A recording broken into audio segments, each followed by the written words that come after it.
교수님께서 20년 전에 조경을 하셨잖아요. 네. 그때는 모르겠습니다. 제가 20년 전 생각해 보니까 그때는 뭐 조경에 대한 개념이 없는 것 같은데 네.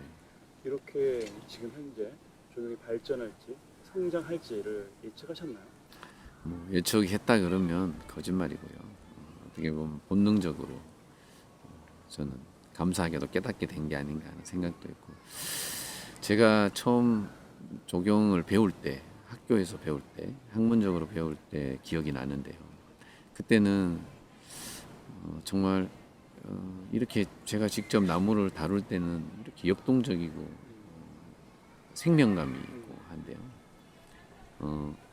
근데도 학교에서 배울 때는 왜 이렇게 죽은 나무를 마치 죽은 학문을 배우는 느낌으로 너무 건조하고 지루했었거든요. 그래서 어떻게 보면 진짜 공부는 취업을 하면서 하게 된 것 같습니다. 그래서 첫 번째 직장인 거기서 정말 바닥부터 식물과 흙과 이런 것들 만지고 부딪히면서 그렇게 배울 때, 그때 흙 냄새, 또 흙의 부드러움, 나무의 여러 이파리, 나무 잎, 뭐 여러 가지 식물을 통해서 많은 경험들을 하게 됐던 게 아닌가 그렇게 생각하는데요. 특히 첫 번째 회사에서 소규모이긴 하지만 직접 나무를 시공하고 관리하면서 또 제가 심은 나무가 자라가는 과정을 보면서 굉장히 많은 경험들을 하게 됐습니다. 그래서 그때 배웠던 것들을 통해서 뭐 미래를 내다봤다거나 이런 건 아니고요. 그 업무를 통해서 제가 나중에 맡게 된 업무가 조경 관리 업무였습니다. 조경. 예. 그래서 조경 관리를 하면서부터 어떻게 보면 조금 미래를 내다보는 느낌이랄까요? 그런 것들을 갖게 되지 않았나 그렇게 생각하거든요. 제가 맡았던 그 조경 관리 대상 분들은 대부분 사회적으로 성공하신 분들이었습니다. 그때 갔던 곳들이 대부분 분당의 고급 빌라 아파트들 아니면 부자들이네요. 네, 그렇죠. 예. 그리고 뭐 거의 사회적으로 더 이상 어떤 뭐 부러울 게 없는 분들, 이런 분들의 집과 화분, 뭐 조경들을 관리했었습니다. 그때 보면서 그분들의 삶의 여유와 또 사고 방식을 보면서 그분들에게는 어떻게 보면 식물과 조경이 마치 부의 상징인 듯하게 저에게 느껴졌었습니다. 그래서 뭐 가깝게는 우리 멀게 있는 우리 선진국들만 보더라도 그들의 삶에 식물과 자연이 어떻게 영향을 미치고 함께 하는지를 보면 미래에 우리가 결국은 발전하고 또 잘 살게 되었을 때는 이러한 조경과 식물이 보편화되고 모든 사람이 누릴 수 있는 또 그러한 조경이 되겠구나, 되지 않을 그렇게 저도 모르게 받아들였던 것 같습니다. 조경이 랜드스케이프 아키텍처잖아요. 네. 멋있게 보이는 거. 네. 근데 사실 굉장히 네. 노동 같은 노동 아닌가요? 맞습니다. 네. 네. 이렇게 노동이지만 20년 동안 노동 힘든 그런 조경업을 하는 길로 네. 쭉 얘기로 하셨던 특별한 뭔가 이유 아니면 능력, 네. 노하우가 있을 것 같은데 어떤 것이 이렇게 끌고 오셨습니까? 사실 노경은 그 속된 말로 노가다입니다. 그래서 누가 이런 질문하면 사실 곤혹스럽기도 한데요. 뭐 노동을 좋아하는 사람은 아무도 없죠. 근데 그때 흘리는 땀과 노력이 아니면 경험할 수 없는 것들이 분명히 있습니다. 사람과 부대끼고 또 나무와 부대끼면서 그 만들어내는 그런 작품 활동이라 그럴까요? 뭐 이런 것들이 반드시 필요합니다. 그래서 이솔은 반드시 현장 경험을 하지 않으면 저는 그 이솔이 될 수 없다고 그렇게 생각합니다. 흙과 나무를 만지면서 결국은 나무와 자연이 좋아져야겠죠. 그래서 자신이 손길이 닿은 나무가 어떻게 세이브되고 있는지 반드시 경험하고 좋아져야 가능하다고 저는 생각합니다. 그래서 노동이 필요합니다. 요즘 그린이라는 키워드가 글로벌 트렌드가 되었습니다. 네, 그래서 많은 사람들이 정말 이 분야에 관심을 갖는 것 같아요. 맞습니다. 초보자 및 조경을 시작하려는 사람이나 다른 분야 전공자들에게 하고 싶은 조언이 있다면, 그리고 또 이거는 개인적인 질문이지만 대표님께서 다시 적용을 시작한다면 어디서부터 다시 할 것인지 궁금합니다. 네.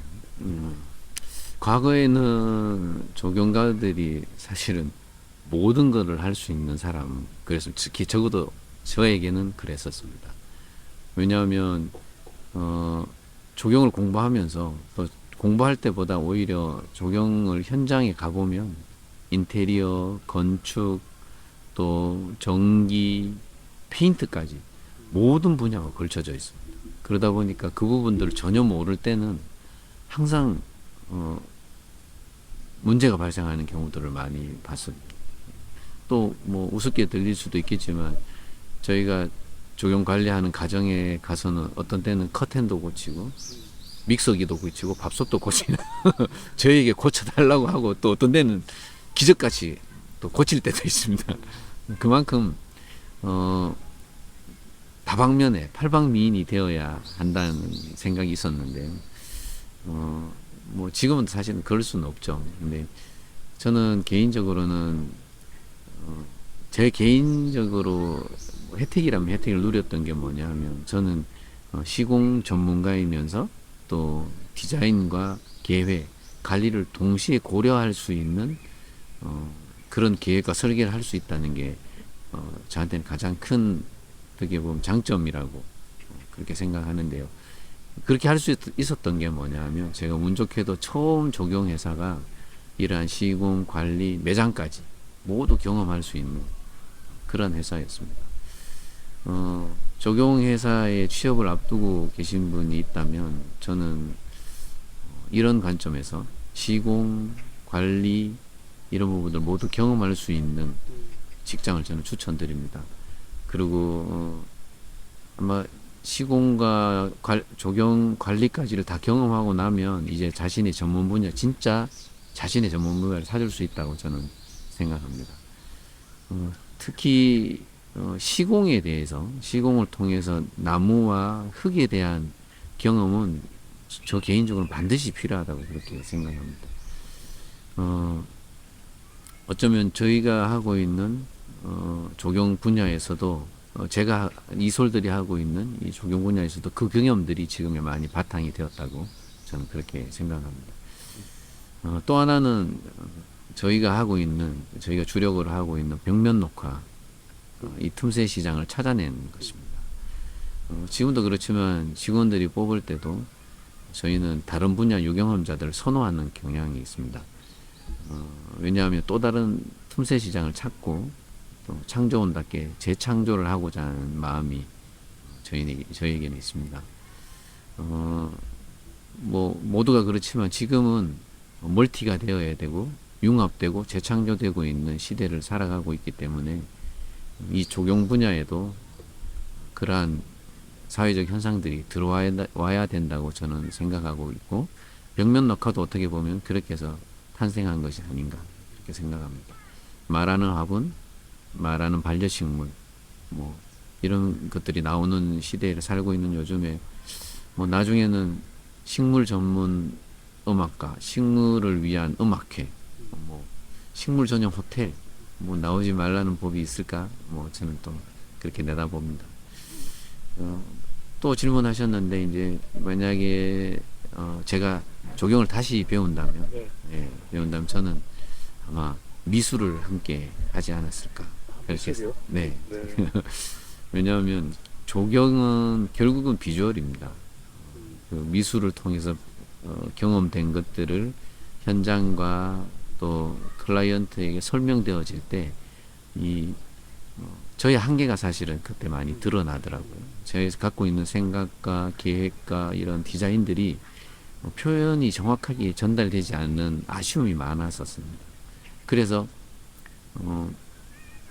최근에 이제 제가 그림을 그리기 시작했는데, 그림을 그리면서 제가 굉장히 많은 경험들을 하게 됐습니다.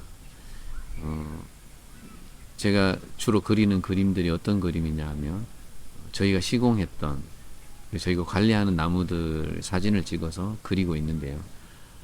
그 그림을 그릴 때, 이 나무들을 볼 때, 내가 관리했던 나무, 또 병충해로 고생했던 나무 가지, 또 자를까 말까 고민하다가 남겨줬던 가지, 그리고 상처들, 이런 것들이 다 보이더라고요.